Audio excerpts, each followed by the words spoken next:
Starfield gets released, and all in all, it the general consensus of the game is positive. Not overwhelmingly positive, not unanimously great, but positive, and I agreed with that. Considering that I dropped over 200 hours on Starfield, I can tell you from firsthand experience that yeah, that originally the the the the general consensus of this game was it was positive, and I was like, yep, that's it. Vast improvements were needed. The game, all in all, does feel a little stale, does feel a little boring. I rushed to finish it after the 200-hour mark. I was like, I still had like 13 powers or something like that to collect. And I was like, I'm not doing that. I'm just going to rush, make a beeline towards the main story. I believe, I'm not too sure, but I think I knocked out pretty much the vast majority of all the side quests, at least the major ones, not the Radiant quests, those never fucking finish, but like you know, the big ones like the Crimson Fleet missions, the uh god damn, what was the name of the Japanese like spy mass mega corporation Fujiwima. I can't remember the name of that.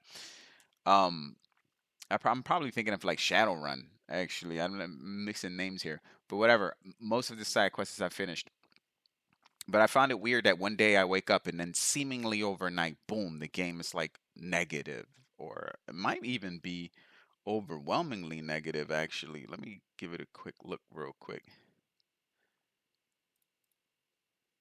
It's yeah, mostly negative to mixed reviews, and these are all recent. And it that blows my mind because it feels so orchestrated. Right now, listen. Obviously, I don't have any ties to this video game, and I have no problem whatsoever being brutally honest. Not only with my own damn self, but also with anyone else, including my beloved Bethesda, that has fallen to the wayside as of lately. I don't understand. It feels orchestrated. It feels like a smear campaign. It doesn't feel organic. It feels like this review bombing. It just seems like I can't explain it. I feel like the vast majority of it is dogpiling. I've been seeing that a lot lately. I mean, I've been seeing it a lot late. I've been seeing it a lot in general, but I'm gonna say that lately it's been at a fever pitch.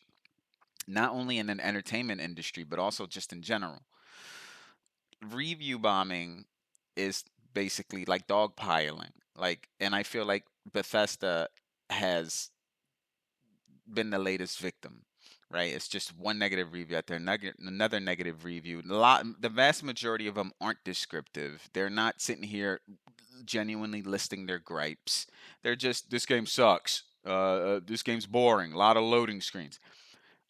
And as some of them are, don't get me wrong, there are some reviews that I personally read that they do get descriptive. As a matter of fact, I wish I could remember what one guy said. I totally sided with him, which was like, he said something along the lines of like, Bethesda, Starfield is like a perfect example of like an average game, and also like it's fallen victim to what video gaming is today, which is like this fast paced, I don't know, almost unfinished, just release it now, cook it further with updates later. I hate this approach to video gaming. Maybe because I come from an era where when a video game came out, it came out fully complete. And sure, they touched it up with updates and stuff like that. I mean, with the later technology like the PlayStation 1, PlayStation 2, because I was always a console guy. I can't speak too much on PC from 2016 under. You know what I mean? So if I didn't have a PC 2015, 2014 or whatever, so I only can speak on consoles, but I will say that like I come from an era where video games were fucking finished, man. Or at least fucking 90% finished. Now they're totally comfortable with just dropping a video game at 70% and just cooking it further with updates. I'm not cool with that. But that's the way it is. Bethesda is not it's not unique in this idea. Although I will say that Starfield is definitely a lot more cooked than 70%. I'll go on to even give it 80%. um, I don't understand all of the negative press. I thought that when the game came out, everyone said it was positive and it was hugely forgettable, which I agree with that. I'm on that bandwagon, but I and then that's it. We were going to close the book on that chapter, and then maybe keep a lookout for some further updates in the future, maybe something interesting, and then we can jump back into the world of Starfield with like new mechanics or, a fresh perspective or a cool storyline, something that'll make you want to, go back and play Starfield. But as of now, there's no reason for me to go back after 200 hours. I actually could not have, in my personal experience, I could not wait to finish that shit. Like seriously, I really mean that, and that's not good. Like I spent, like I said, over 200 hours on it, and I was like, I'm done, man. After like the 140 mark, maybe I was just like, okay, this is boring. It's bland. It's it, it has a lot going for it too. So hold on, I'm not just gonna sit here and just give you the negatives, but I will start off with the negatives. It is pretty boring. It is pretty bland. It does feel kind of like generic. There's nothing revolutionary. That's why when I heard lately that they won the most innovative gameplay, I was like, who gave them that award and why? Like, there's nothing innovative about Starfield at all. Seriously, I mean that. Every other video game, or not every other video game, but some video games that have come out before Starfield have done everything that Starfield has done better. Um, and that's just the truth. I know I'm being harsh, but I'm also being very honest. So, for example, here are some positive things about it. The combat. I love the combat. The combat was great. I enjoyed the combat from Cyberpunk better. Now, I know I'm comparing two different games, although they're in the same vein, right? Same category, you can say. Futuristic, first person shooters, or whatever the case may be. Lots of guns, lots of tech, lots of future neon cities. Matter of fact, both of them have two big neon cities. One is actually, the name is Neon City of the map that you play on, and then the other one is a place called Neon, I believe. Whatever. Point is, other games have done it better. So by the time I play Starfield, I was like, I would much rather play Cyberpunk. Cyberpunk was a much better game, and they gave that game hell. Remember? Um, Luckily I played it on PC, so when I played Cyberpunk on PC, I couldn't understand the vast majority of the complaints because it ran pretty well for me. Rarely any crashes. As a matter of fact, I can't remember if it crashed at all. Maybe it did, but so I felt like the hype was the negative press behind Cyberpunk was a little overblown. Although the most scummiest move would be releasing Cyberpunk on last gen consoles, knowing full on well that they didn't run good. That's just to make more money. I thought that was a shitty move. That was the worst thing, in my opinion, about CD Projekt Red's release of Cyberpunk 2077. That's releasing a product on last gen gaming system knowing that it doesn't work. That's shitty. There's no excuse for that. Other than that, um, yeah, I mean, you can sit here and criticize the world of Neon City and all that, but to me, it was like, yeah, they could have done more with it. There's a lot of features that could have been more fleshed out or whatever, but overall, the game was way above average. I would give that game like an 8.5. I had a lot of fun with Cyberpunk. Then Starfield comes out. I played, and it's like half of the fun you know what I mean? And it's like there's nothing innovative about Starfield. There just isn't. The space travel has been done, but I enjoyed the Outer Worlds better. I really do mean that. And the Outer Worlds felt a lot more linear, but I still enjoyed it a lot better. I felt like the character engagement was better. It was fun. It was wacky, and I felt like it didn't play it as safe as Starfield did. With no barely any gore. You can shoot someone close, point blank range with a shotgun. Someone just sent me a message on Steam. So you can shoot someone point blank range with a shotgun and like no head explosions and nothing. Although, which is weird to me, right? Because you can't do that in Starfield. There is no gore of that nature, right? There's short blood trails and stuff like that. Woohoo! But like you can do it in Fallout. which is also a Bethesda game, and you can blow people's heads off. As a matter of fact, they actually incentivized running around and blowing people to smithereens and tiny little gruesome pieces by having a perk called Bloody Mess. I believe that was the name of the perk. You pick this perk and it literally blows people up in just obscene, unrealistic ways. But it was fun to watch. It looked like every NPC was made out of like watermelons that you drop from like a roof. It was just insane. So it's weird to me that it feels odd that out of nowhere people were just fuck Bethesda, fuck Starfield.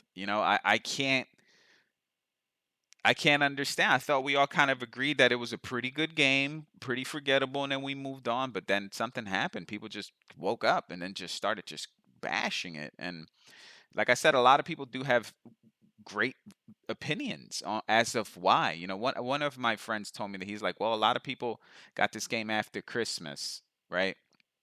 We're still in January now, although January is finishing. So a lot of people didn't get to play this game when it came out, and then they got it for gifts on Christmas. And this is a big reason as to why all of these negative reviews came in full force in one tidal wave of sorts, because they all got the game, they all played it, and were like, meh. One of the biggest complaints I've heard, and this is before the whole tidal wave thing, the recent negative press, was loading screens, right? Like, you're talking to, first of all, I'm almost 40, right? I'm used to loading screens. I expected Starfield to have loading screens. Several of them, as a matter of fact. Like, if you've played games like their previous games like Fallout and like the Elder Scrolls series, there's fucking loading screens everywhere. Sometimes you're just running through a field and it loads. You know what I'm saying? So I'm used to it, and I feel like a lot of these complaints are coming from new school kids. That's my opinion. I don't know for sure, and I can't prove that. But it just seems like the loading screens. I don't see how that's like, if the loading screens were just, and then they're super fast in Starfield. That's one thing I would say. It's like 2 seconds, 3 seconds, if that, for like loading to happen, and then you're back on your ship. Yes, yes, it does load every time you get on your ship. You get out of your ship, you go to a different world. Every time you do something, it does seem to load. That's true, but that's not unique in Starfield. Plenty of Bethesda games had this feature. As a matter of fact, it was worse. Loading times were much longer. Much, man. I'm looking at you, Oblivion. Like, God knows how many fucking. Sometimes you would get the dreaded loading screen, where it would load almost all the way to the end and just stay near there, and it would just teeter right on the end, and then it will never load. You just sit there for 5 minutes, and then you have to actually restart the Xbox. That's what I played it on, that Xbox 360. That happened many times. I remember that. That never happened to me in Starfield. Where it just stayed at the loading screen. I'm not saying it doesn't happen. I'm just saying it's never happened to me. So the loading screen argument, I can't get behind that one. I mean, maybe I haven't heard a cohesive, uh, well written or well spoken argument as to why there's too many loading screens in Starfield. Because all I see is the loading screens suck. Loading screens, they're stupid. They're loaded. I don't like them. They're loaded, and when you load it, it loads long. And it's just, it's like that's the type of rudimentary level of arguments that I see online, and I'm like, that's not. I need something juicier than that. So maybe there is someone out there who can actually thoroughly explain as to why so many loading screens are annoying, and also just worth even talking about from a Bethesda game, considering that they have a track record of releasing games with nothing but loading screens. So that's a big one. I don't understand that one. That one's a little weird to me. I did write on my little sticky notes here. I did write basic average experience. I already went through that. That's pretty much what I got from it. I wouldn't play it again. Even if DLC comes out, I'll still be hesitant, which sucks, right? Because you got this game that you got Bethesda, who are giants in the video game industry, and they created, in my opinion, arguably the best video games ever. Like Oblivion and Fallout, to me, I've said this millions of times before, are my two favorite games of all time. Like, the world, getting lost in that world, like I never witnessed this before in my life, like, where I just jumped into a world and I was completely captivated and absorbed by the rolling lush green hills and shimmering blue waters of Oblivion, to the post-apocalyptic, intricate, fragile relationships of Fallout, apocalyptic wasteland, like radiated just atmosphere. Those two contrast each other, but I remember just falling in love with like these games. Like, damn, no other game has ever given me this depth and also just this level of like this game is infinitely replayable. That's how I remember thinking. And you would come out from the sewers like in Oblivion when you first finish creating a character. Sorry, I think I hit the mic. And I remember looking in the vast beyond of these rolling hills and seeing that there was like a castle there and going like, I can walk to that castle. It'll take forever, but I can get there. That's how huge this world is. And I love that. Of course, now every open world game does that, so it's not unique anymore. But at that point, it was like, I don't know, maybe because it was one of the first ones to. I ain't gonna say it was one of the first ones to create a large open world, but such a detailed, beautiful world that I've played. It was probably one of the first that I've played. Definitely one of the first that I've played. Anyways, the point I'm trying to make is like Bethesda has this pedigree of creating these classic games that withstand the test of time, legendary games like Skyrim, and then boom, they released Starfield, this forgettable bastard child of a game that was supposed to be standing on the shoulders of greatness, right? And now it's just this kid, this underachiever. So, you know, I'm not gonna sit here and bash Bethesda for that because it's like you, you're gonna strike out if you play the game long enough. You're gonna strike out. And what I say this is a strikeout, I guess you can argue. Yeah, someone would say this game's a complete strikeout. I'd be like, I guess. I was not a win. They lost that game. If Starfield was playing that game, they would lose. I'm terrible at making sports analogies, as you can see. All I know is combat sports. So I would say that. All right, let's do that then. If Starfield was a fighter, Starfield definitely lost that fight. It was a close fight, but they lost. As opposed to like Oblivion, where it was just a straight knockout, first round knockout. Fallout, first round knockout. You know what I mean? Uh, and then as time, I haven't played Redfall yet, but I heard many things about that game. I still want to play it just to experience it myself, but I can't comment on a game I haven't played. All I see is the shitstorm of negative reviews that game has, and I'm not the type of guy to just sit there and just dogpile and just get influenced by other people's opinions. I like to experience things myself and then give you an in-depth review. I kind of wish more people were like that. I didn't say I wish more people were like me. I said that I wish more people were more objective instead of subjective. And that goes with not only in video games, that goes with politics, that goes with journalism, that goes with religion, that goes with sex, that goes with gender, anything. I just wish people were more objective. Speaking of religion, well, not religion. I don't know why I said religion. Speaking of genders and stuff like that, like uh, some people, not a lot, not a lot. Some people, including myself, they kind of have an issue with this whole pronoun thing that they make you pick at the beginning of creating a character in Starfield. I kind of feel like we're living in this world where you have to buy wholesale these ideals and like these beliefs, right? Mostly from left wing, from democratic views, right? Like you have to buy wholesale. You can't pick and choose. You can't think for yourself. You have to either go with the tribe or else you're a racist, homophobic, right wing Republican. You have to say, I agree with gender affirming care. And that, you can't say things like, oh, that's fucking crazy that you're chemically castrating children in the name of defeating gender dysphoria by, disguising it as something called gender affirming care. I believe that's the name. You can't say that's fucking crazy. I don't agree with that. Nope. You're a racist bigot. Guess what? You're a racist bigot. You have to agree with that whole sound. You can't say things like, you know, I shouldn't get yelled at if I call what appears to, if a woman looks like a woman visibly, and I call her ma'am, I shouldn't get yelled at for that if that lady identifies as a man. How the fuck was I supposed to know that? But you got to tread carefully in this very sensitive world. Somebody once said it best, right? One of the podcasters that I listen to the most, he called it fake outrage. But I found a better term recently, and that term is performative activism.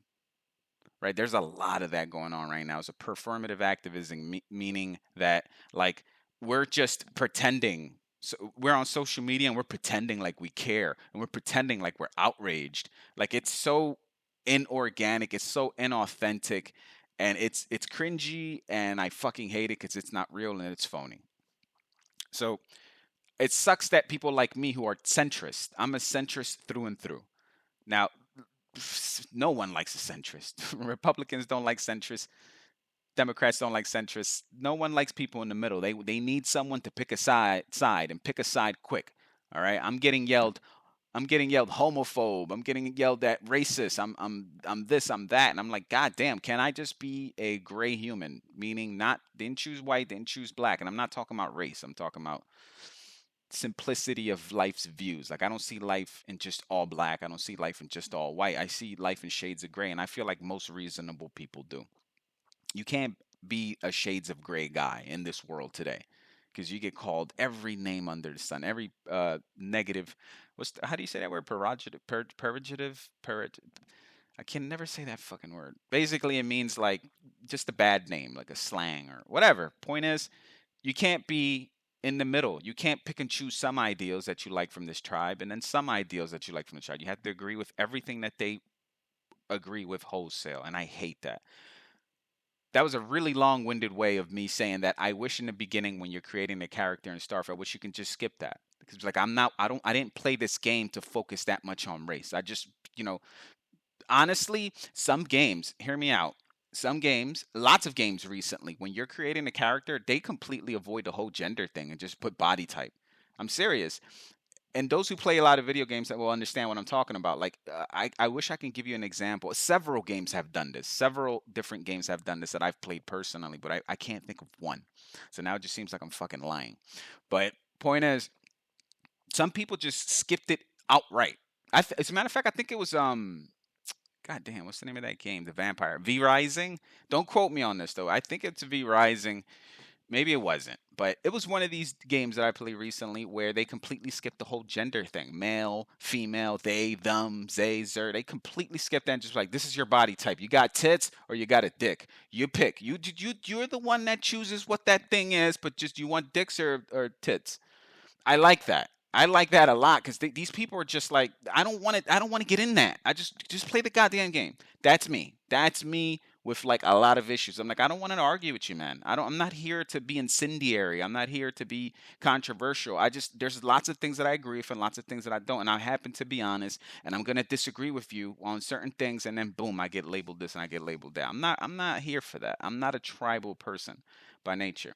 So what I'm trying to say is, in the beginning, I kind of wish you can just skip that because I didn't want to participate in any of that. I just want just give me a character. Let me create a character, and that's it. I'm not as long as a race. Sorry, a gender slider with a they, a he, a she, or whatever else. Like you could have just completely avoided that. You could have completely avoided that. You could have just body type, like a lot of games are doing now. I would have been all right with that. I'm also all right with video game developers having balls too and just going like, nah, fuck that. I believe in just men and women. Or going, nah, fuck that. I believe in just they, them, they, like have some balls and, just be like, this is what I believe. Maybe that's what Bethesda did. I don't know. Even if I don't agree with it. Like, I brought up this game like a million times already. I'm sorry. But like, I'm not even going to bring it up. You know what? What I am saying is that there are certain games that I've played that people are just like, I wish this game was like this, and I wish this game was like that. And the developers are like, no, this game is the way we made it. So you're going to play it or you're not going to play it. I love that. I love when people show balls, when they stand up for what they believe in, right? Show fortitude, maybe not balls. You can't even say that nowadays. You might offend someone who doesn't have balls. Show some sort of fortitude, right? Some sort of bravery, right? Like stand by your product. I like that a lot. Oh shit, it's 24 minutes and I've been fucking rambling on. I haven't even finished my list here. But yeah, what I'm saying is I just yeah, just skip all that and just let's get started to the game. I don't want to. I felt like that little checkbox of like the whole pronoun thing was like it's like signaling to their tribe. It's like, hey, listen, we're progressive. We put this in the beginning of our game. Are you a he? Are you a she? Are you a they? You have to check this box. We're progressive. Everyone, I'm signaling to my tribe. That's what it felt like. Maybe I'm overthinking it. Did it kill me though? Did it kill me? Did I die? Did I die from just clicking the goddamn box and then just getting it? No, I didn't die. I didn't. It was all right. I ended up playing the game. I actually died later on when I spent 200 hours in this game and I couldn't wait for it to be done. And that sounds fucked up, but it is the truth. Will updates make this game better? That's another thing that I wrote here on my sticky notes pad. I said earlier that even if this game comes out with new updates in the future, I'm not sure if I'm gonna go back and play it. Just Starfield just left this taste in my mouth where I was just like, I don't know. It wasn't nasty, but it was just like, it's like eating it's like you ever heard like, of course you're the fucking internet, but you know how people go, oh, I want McDonald's. This is just an example. I want McDonald's, and then they go, we have McDonald's at home. And then at home, it's like two Stroman's bread, two slices of Stroman's bread, and like like a Bubba burger or some like off-brand burger. That's not McDonald's, dude. That's like first of all, it's not even the right bread. That's not even the whatever. Point is, that's not that. Yeah, that's a hamburger, but it's like it's a bastard child of a hamburger. I want a fucking McDonald's burger. What I'm trying to say is like I felt like Starfield was like that compared to Cyberpunk. It's like I want to play Cyberpunk. Now we got Starfield at home. We got like the less better version of what you want to play at home, and it sucks. Will updates make this game better? Oh, it totally can, because there's nothing about, and I repeat this, and I'm going to say this very clearly. There is nothing, zero, absolutely nada. There is nothing about Starfield that is completely terrible. Nothing. Nothing. There's nothing about Starfield that I can say, oh, this is a game breaker right here. Sorry, this is a deal breaker. There is nothing. Everything in Starfield runs pretty well. I'm not going to say it runs perfect. I'm not going to say the whole experience is perfect. But if you play Starfield and you like open world games that are shooters and you like space stuff, you're going to enjoy Starfield. I am confident, fully confident that you will enjoy Starfield. Will it be your favorite game of all time? Probably not. Probably not. But will you enjoy it? Yeah. So this is a big reason as to why I don't understand this recent influx of negative reviews. I'm like, what happened? I thought we all kind of initially agreed that the game was all right, and then we moved on. But then suddenly now it's like the scourge of the earth. I don't know. I can't wrap my head around that though. But I would say, can they turn this around? But like, they didn't go they didn't go far enough for it to be turned around. If does that make sense? Like I don't think they did anything so bad that they need to turn around and go back to square one. I don't think they did anything that bad. Maybe it's just me. Maybe I'm too reasonable of a guy for my own good. Maybe I should just let blind hatred take, you know, take control. I don't know. But I would like to see. I paid for like the $100 version because I'm a crazy person. I know. Especially when I think I had a subscription for Xbox Live. Also, I think it was active, so I was like, why the fuck didn't I just play for Xbox Game Pass? Sorry, not Xbox Live. But I'm one of those maniacs who paid $100 for it. Do I regret paying $100? Yeah. Do I regret playing Starfield? No. I would have paid $60 for 70 bucks for it. I think that would have been cool. But I did also pay to play early because I'm a crazy person. And also, I think for the first DLC that's coming out for Starfield, if I'm not mistaken, I hope they don't give me no furniture or some shit and then call that yeah, we fulfilled your promise to you. We just gave you space furniture, and you paid $100 for it. Thank you for your money, you fucking sucker. I will keep a lookout on further updates. Hopefully, they'll add some cool mechanics or something like that. And the mods are going to be wild. The mods are going to be great for this game. So that's also something I'll be looking forward to in the coming years. Some Starfield mods. What else we got here? Yeah, up. Yeah, looks like I pretty much covered everything. Recent review bombings and loading times. Yeah, the loading time ones. I'm not gonna reiterate. I'm just saying like I don't quite understand that one. I hope that I bump into someone whether in real life or online, that can give me a great reason as to why they're so bothered by loading screens and why so many people online in their negative reviews are reiterating this point. They're just regurgitating it over and over. Loading screen sucks, loading screen sucks, loading screen sucks. And I'm like, bro, this has been a thing forever with Bethesda. I don't know. I like it. As crazy as it sounds, I would give Starfield a solid 7. If Starfield was a 5, I still would say I like it. I'd be like, yeah, I like it. It's all right. Right bottom, like right in down the middle, fun. That's what I would call Starfield. But in this case, it's a little more than that. It's a 7. I would give it a solid 7. I would say that it's definitely enjoy. It's a beautiful, graphically looking game. Oh, and while we're at it, this is another thing I didn't write down on my list, but like it is a beautiful game, true, but there's no reason it should take up that many resources on a PC. Like this, my PC was barely able to run this, and I have a pretty good rig. It's not the best rig, but it could 100%. It should 100%.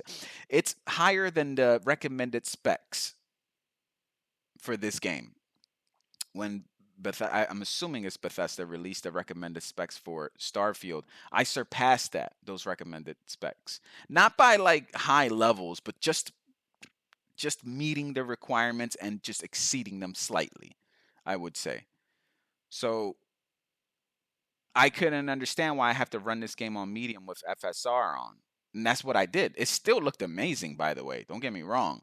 But why am I running a game on medium when I know it shouldn't be that graphic intensive? So I don't know too much about the background workings of a computer program, let alone a computer in general. But it just seems like it was just hogging up all of these unnecessary resources, and it was just making my shit run like hell. I've seen videos all the time when this game first came out of people online going crazy, like, why does this game take up so much graphical power? Why is it stressing out my graphics card so, or my PC in general, even my CPU, stressing out both my CPU and my GPU? Like, why is it?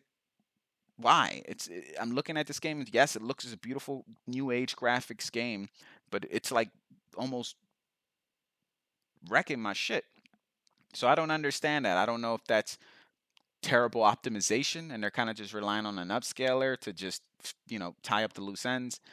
I can't sit here and tell you, man. I'm not computer savvy enough, but it seems weird to me that this game ran the way it ran. So that's what I'll say about that. All in all, to summarize, what I'm trying to say is that I don't feel like the recent reviews, the recent influx of negative reviews, I don't feel like that's just. I don't feel like it's fair, and I don't feel like it's acceptable. I don't. Uh, does that mean that I don't that I'm against anyone criticizing Starfield? Absolutely not. I'll be the first one to criticize it, and I just did for over a half an hour. There's, like I said, there are some people out there who have great reviews as to, they'll give you a thumbs down, a red thumbs down on the Steam boards, and they'll give you a good review as to why they think the game was not good. And I'm like, wow, that's great. I'm happy to see logical people who can use their words and not just write, this sucks, this sucks, this sucks. I just said dick sucks. This sucks, this sucks, this sucks over and over again, right? So I still think it's worth the playthrough. I don't think you should be paying $70 for this game. Absolutely not. If you're someone who's listening to this, anyone who's listening to this, and you want to try out Starfield, man, get the Xbox Game Pass for a month. Buy it for a month and then play Starfield. Don't buy this shit outright. This game, it's a good game, but it sure as hell ain't worth no $70, man. It ain't, not at least in this point. Maybe in the future I'll sing a different tune. I'm honest with myself to admit that the upcoming DLC for it will be amazing. Like or terrible, whichever route it decides to go. I'm honest enough to let myself know that and people know that. So I just don't feel it's a good investment for you to be spending $100 like I did. That's for sure. Let alone 70. You see this game on sale for $40? Sure, sure. $40 is a hell of a price for it. Pick it up. $50, don't even think about it. $40, I think, is the sweet spot as of right now. We'll see as time goes on in the future. In the meantime, I hope this isn't I'm not gonna say it's the end of Bethesda. That's dramatic. That'll be me being dramatic and also unrealistic. But I hope that this kind of makes Todd Howard and his boys and girls kind of go back to the drawing board and go like, all right, we gotta figure something out. We gotta recapture that magic that we once had in all of our legendary games. You know, we desperately need a new direction because this little one that they've been taking lately, it's not cutting it, man. You know. And the last thing I'm gonna say, which I probably should have also said, here's another point that I just another thing that I should have wrote on a notepad, but I didn't. Was oh, actually I did speak about this. How they're not really that gory. They played it very safe. There wasn't a lot of profanity. There wasn't a lot of like racial talks. Like they didn't want to like be edgy. They didn't want to push the envelope. They didn't want to be controversial. They played it very safe. It feels very bland. I wish that wasn't the case.